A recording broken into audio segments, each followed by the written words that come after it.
Happy New Year for you all, and here they are, Xiaomi 12 and 12 Pro. Whether you are excited or disappointed with the new model, here are a few new things that you still might will be interested.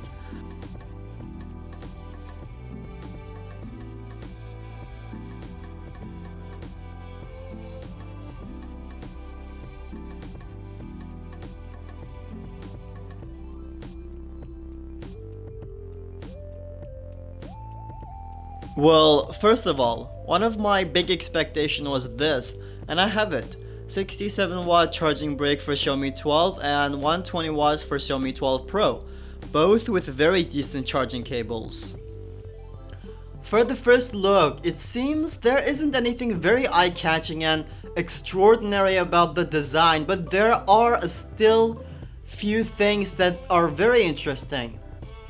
With Xiaomi 12, the camera module is more on the vertical side, making it look more slim and tall. And that definitely looks better comparing with Xiaomi 11. And they have carefully added up these lines to make it look more comfortable and organized. 12 comes with the glass build and 12 Pro comes with metal build, which makes 12 Pro looks better and more premium.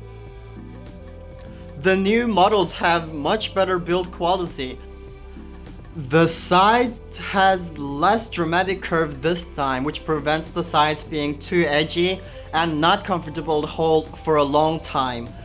Also, the side has a little bit matte finish and that doesn't attract fingerprint to a much better extent. And the front camera is located at the right middle of the screen, but it's very tiny. I usually use my phone with dark mode, so I didn't notice it too much abruptly being at the right middle, but you might want to watch out for that. And about its performance, we have already done the review of a Gen 1 chipset, so you can check that video over here. The screen is a 6.28-inch 2K LTPO display with 120Hz refresh rate. It looks very good on the paper, but how is it exactly gonna perform and how is it gonna affect the battery life? We're gonna talk in more depth in the full review. The fingerprint location is well located. It's not too high or too low. I feel very comfortable using it.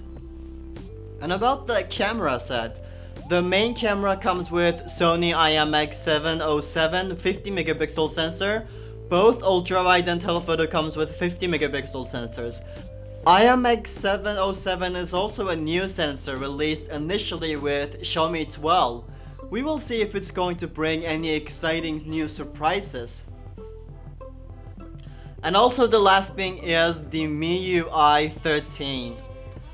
For the first few days of using of the MIUI 13, it definitely feels faster and more stable to use. The bugs are significantly lesser and the overall using experience is definitely improving. There are a few new features in MIUI 13, but what we're currently using is Chinese version, so it's probably going to be a little bit different from the global version. So once I get hold of the global version, I will tweet about it, then you can check it out. So this is it. These are the first few things I could think of on the top of my head before spending days seriously examining the phone. Which one do you want us to talk about in more depth in full review? Let me know what you think. We will deliver the full review with our fastest speed, so subscribe not to miss that one, and I'll see you in that one.